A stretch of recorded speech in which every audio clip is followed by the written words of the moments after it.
morning and welcome to Morning Movie News. Now, first off, today is your last day to submit your thoughts on Batman v Superman: Dawn of Justice for the upcoming episode of BTT Voice.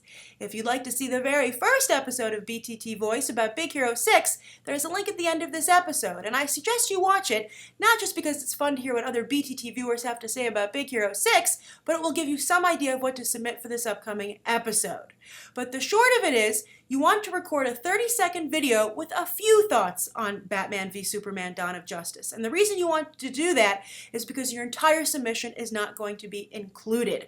It just wouldn't work that way. It would become too unwieldy as a video. So different thoughts will be chosen from different people's videos to fit together for the best episode. So you want to increase your odds of being included by throwing in a different couple of choices. Now again, 30 seconds in length. Anything longer than that will not be watched. So just keep it to 30 seconds, and I'm sorry for the time restraint, but it's just to make the editing process manageable and to get this up in a timely fashion. So upload that 30-second video to your YouTube account as unlisted, not private, unlisted, and send me the unlisted link at grace@gracerandolph.com by the end of today around midnight. I say around because, of course, there's some leeway for time zone differences. Okay, so I look forward to hearing your thoughts. I already have a ton of great submissions, and I hope you'll be joining the conversation.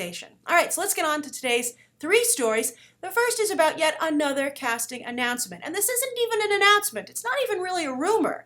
It's more that Bryan Singer basically winked at Tom Hardy across a crowded room, and we don't even know if Tom Hardy saw him. That's the level that casting announcements have gotten to.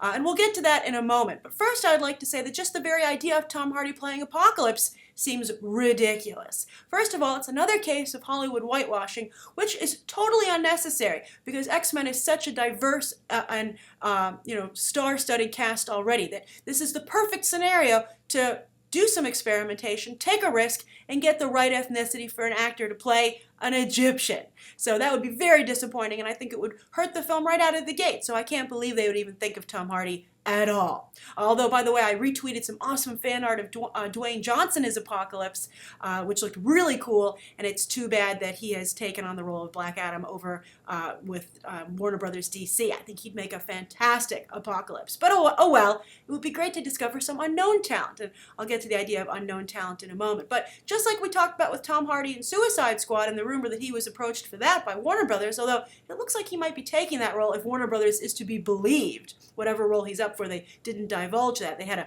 a mass announcement of actors that they approached for Suicide Squad, a team film. But Tom Hardy has already done his comic book time. He's already been Bane. It only worked out so I'd be surprised he'd want to dip back into that well at all. He has Mad Max coming up. He has a lot of artistic films he's trying to make, and he's supposed to also be doing Splinter Cell. The guy's busy, and I just think it seems weird that he would retread this ground. But according to Warner Brothers, he's considering it. But we'll see. But so the Tom Hardy idea by itself is just ridiculous. But this speaks to a larger problem with casting stories and announcements. And I think the biggest offender is obviously Doctor Strange. And I think it's become a bit of an embarrassment at Marvel at this point because clearly nobody that they're happy with wants this role. Not a day goes by where a new name isn't, basically announced for Doctor Strange. And the latest, after everyone got excited about Ewan McGregor, myself included, then all of a sudden we hear, oh, hey, wait a minute, Benedict Cumberbatch is back in the running. We might push the release date because, maybe the release date, but we might push back when we start filming on Doctor Strange because we can't find someone to play this role. And then, maybe Colin Farrell. And it's like, you know what? You're really putting a lot on the True Detective turning his career around. Because right now, as stand-up a guy as Colin Farrell might be personally, at the box office, he's just poison. He just does not work out. And let's not forget his time as Bullseye way back in Daredevil. I know Ben Affleck's trying for a comeback as Batman, but, let's not push our luck here. I just think that just seems like such an odd choice and, really a failure out of the gate. It would take tremendous heavy lifting on Marvel's part to make a Colin Farrell movie succeed at this point. It's just so nerve-wracking and scary. It almost verges on a risk that's unnecessary to take for Marvel. I know they want to impress us, but still. And then you head over to DC, where it looks like their publicity department is running their comic book films rather than, well, we know that there's nobody in charge of those films. They have someone in charge of the Harry Potter brand at this point. We, of course, have Kevin Feige over at Marvel, and Mark Miller is supposed to be running things over at Fox. Who knows how much he actually is in charge over there, but at least there's some kind of figurehead. DC refuses to hire someone in that position, and as I said, as a result, it looks like they're, you have, like, not the cart or the horse leading the way, but, like, I don't know, like the hay. The hay's in charge. And you're like, what the heck is going on here? It makes no sense. So I just think the whole thing, is really kind of a mess. And I think that, with this apocalypse rumor, you really do have Fox trying to get into the conversation or competition for headlines. And I don't know what to do, from a coverage standpoint. It puts me in a difficult spot because it's like, well, I think everyone's just crying wolf at this point, but at some point there might actually be a wolf. So what are you supposed to do? And people want to talk about, have this conversation, but I don't know for how much longer that's going to happen. I felt that the big DC lineup announcement had a big splash, but it didn't have the staying power or quite the amount of attention that, for instance, the firm announcement of Ben Affleck as Batman did. And I think that with all these rumors and half-truths and empty promises, I think that the comic book movie industry is really just hurting itself, and it's getting people are getting a little bit too, second guessing, and they're like, I'll believe it when I see it, and that's never a good place that you want to put your fandom. I think there was a lot of heat for the Jenna Malone as Robin, rumor, again, not an official announcement that broke over the weekend that I covered yesterday, but I think that would have been stronger if it had been just an official announcement. Of course, if you could check out that video, you can see that Warner Brothers didn't want this divulged, and they're probably going to be looking for an extra right now to sue. But I'm curious to what you guys think. What do you think of the way these casting announcements have evolved as a story and a headline? What do you think? Do you feel who is the problem here? Is it the studios? Is it people like myself for reporting it? Is it you for clicking on the story? Can it be stopped? And also, with so few actors left, I think that part of the problem also is there's just a dwindling talent pool of actors who are left that are available to be in a comic book film. And I think that that's another reason that the competition's getting so fierce, and the casting directors and the producers don't quite know what to do. They're like, well, who's left? Do you think that, X or Y would be in a comic book movie? Let's try, because we have nowhere else to go. And I think that I wish this would lead to them casting unknowns in these roles and just trusting in the talent they already have in place, the name talent, and also talent behind the camera, like we talked about with Ghost in the Shell on Friday, that, get an unknown Asian actress to play the lead in Ghost in the Shell and trust in your behind the camera talent. Of course, Rupert Sanders is directing that film, more famous for having an affair with Kristen Stewart than his actual work on Snow White and the Huntsman, so there's no big name there behind the camera, at least in the way it should be, and so they have no choice but to get a big star in front of the camera. But I'd love to see more unknown talent get a chance to shine in Hollywood, and they certainly need it, and they're going to have to get there eventually as their talent pool just is eventually, drained dry. All right, so that's the first story of the day. The second story has to do with Ant-Man, another comic book movie, and I was quite surprised to see some of the comments coming from Adam McKay. Adam McKay is Will Ferrell's creative partner. They co-founded Funny or Die. They often work together with their Gary Sanchez productions, and they met at SNL. But Adam McKay has been slowly but surely making a name for himself and kind of trying to step out on his own a little bit, or at least away from Will Ferrell, to become a name in his own right. I think for a very long time people were familiar with Will Ferrell, but not Adam McKay, who was helping to build Will Ferrell's career. And so Adam McKay has actually stepped away with another actor, and that's Paul Rudd for Ant-Man. Now, Paul Rudd, of course, was cast by Edgar Wright, and then Edgar Wright infamously walked away from the project. And they had a very hard time replacing Edgar Wright, and one of the people they approached was Adam McKay. And he said in a recent interview that he didn't want to direct the film because, it put him in an awkward position with his relationship with Edgar Wright, because he says they're friends. But then he said he had no problem coming on board and doing some rewrites, and that was the way the story initially was reported.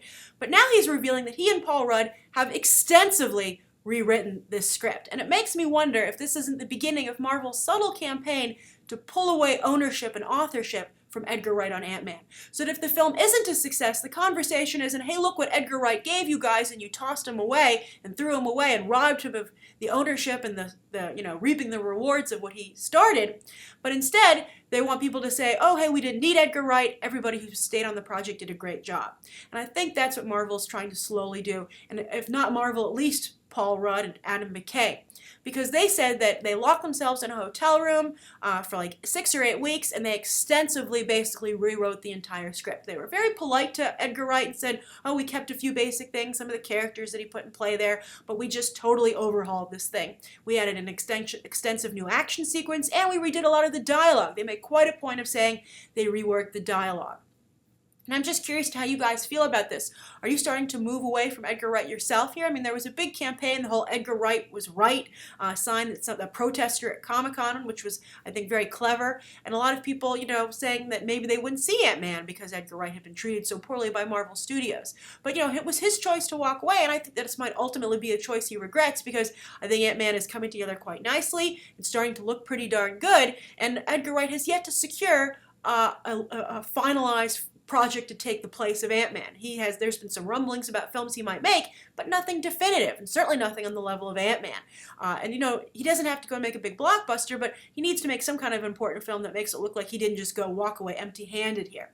But also, I think the other thing that's interesting here, besides, Edgar Wright being taken away from Ant-Man and being kind of discredited on that project, and Adam McKay stepping away from Will Ferrell. But besides Robert Downey Jr., this will be the first Marvel property where an actor is heavily involved behind the scenes, and that's, of course, Paul Rudd. He's going to have a serious ownership on this property himself because, basically now it's being said that he co-wrote this film with Adam McKay. So I think the whole thing is interesting to see how Ant-Man's taking shape, and I'm very curious. This is becoming a very interesting film to pay attention to, not just for its on-camera story, but what's going on behind the scenes. So that's the second story of the day. Now the third story is about movie theater food. This is something I've been wanting to cover for a little bit, haven't found an opening. Here it is. There was a story about how a former Spago chef was being brought in by iPick Theaters. This is a small boutique chain that's trying to really compete with the big chains like Regal and AMC, etc. You're going to start seeing more of these, I think, theater chains come into the picture. They're very big in Los Angeles. I think there are a couple of them in the rest of the country. New York, not so much. But I think that's going to change as the digital space becomes more competitive and movie theaters have to go more upmarket and bring more to the table, literally, because they're going to start bringing more movie theater food to your seat or your little mini table in the theater to compete with being able to watch these movies at home, basically. So iPick Theaters is trying to move into the Los Angeles space, and they hired this chef from Spago to make healthier and more gourmet options. Now, this is also something AMC has done too. They're even competing in the space themselves. They had their own menu for a while, but didn't work out quite so well, so they brought in Danny Meyer, who started Shake Shack quite famously, to come up with Red Kitchen, which is supposed to be, like a really super excellent menu, food that you could get in a great restaurant, but available while you watch the movie. Now, I have to say, oh, and by the way, another theater chain very famous in this space, of course, is Alamo Drafthouse. This conversation wouldn't be complete without mentioning them, and I think they're quite clever in that they theme meals to the movies that they play. They're famous for marathons, like for instance, I think their Lord of the Rings marathon is quite famous, and they had meals throughout. That's like 10 hours of watching a movie, maybe even more so, and they had meals throughout that fit not just with the theme of the film, but even the scene in which they served it. So very clever. And I think that's cool, but I think overall eating an entire meal while I watch a movie is not a great idea. I think it's dark, you don't quite know what you're eating, and I think having a waiter walk into the theater, it can be disruptive, not only to yourself, asking you if you want anything else, but also when they're talking to someone else. The only good thing about the waiter service is that you can buzz someone to come in and, say someone's on their phone or talking without having to cause too much commotion or miss too much of the movie. That's something Alamo Drafthouse does also, which is great. Alamo Drafthouse, great theater. I can't wait for their New York location to open. But anyway, I don't want to have too much food in the theater, but I would like to see more variety in the snack situation. I don't want a full meal, but I would like more snacks, and I would like to see healthier options, and I'd like to see seasonal options. A lot of us, if you watch this channel, you're obviously probably a pretty big movie fan, and I'm sure you go to the movies at least once a month. And it's hard to always have the same food options. I go, twice a week, and I really would love, if they don't want to have people sneaking in food, for them to offer not only, a more healthier, diverse menu, but as I said, seasonal items, something that goes with the time of year or a holiday, just like a lot of, restaurants do, particularly in the fast food area, so we know this is doable. just something fun that's there for a limited time, and I think it would just make for a more fun movie-going experience. But I'm curious to what you want to see go on with the food situation at movie theaters. We talk a lot about the movie-going experience. Let's talk about some positive aspects with it, with the food, and what do you like to get when you go to the movies? Do you want the options to change, or are you happy with what they have? And what do you think of this new trend of hot food? Do you want to eat your dinner while you're watching your movie at the theater, or are you just interested in snacks? And what do you think of bringing in celebrity chefs like this chef from Spago and, of course, Danny Meyer? All right, so let's go on to the viewer question, which I think is very, very interesting. And this is from, the short of it is Leo, but the YouTube name is Afamifagofu, whatever. I'm sorry, Leo. It's Afamifagofu.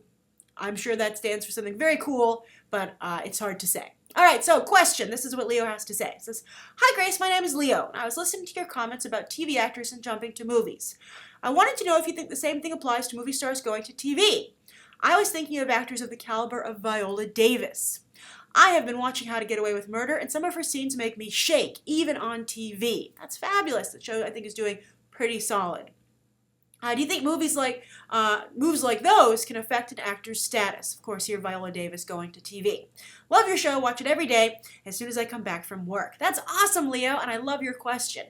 I think Viola Davis is a great example of a special situation. Now, often when movie actors go to TV, it's because they have nowhere else to go. Their career's not doing well, they're stuck in a rut, or they're not getting any roles.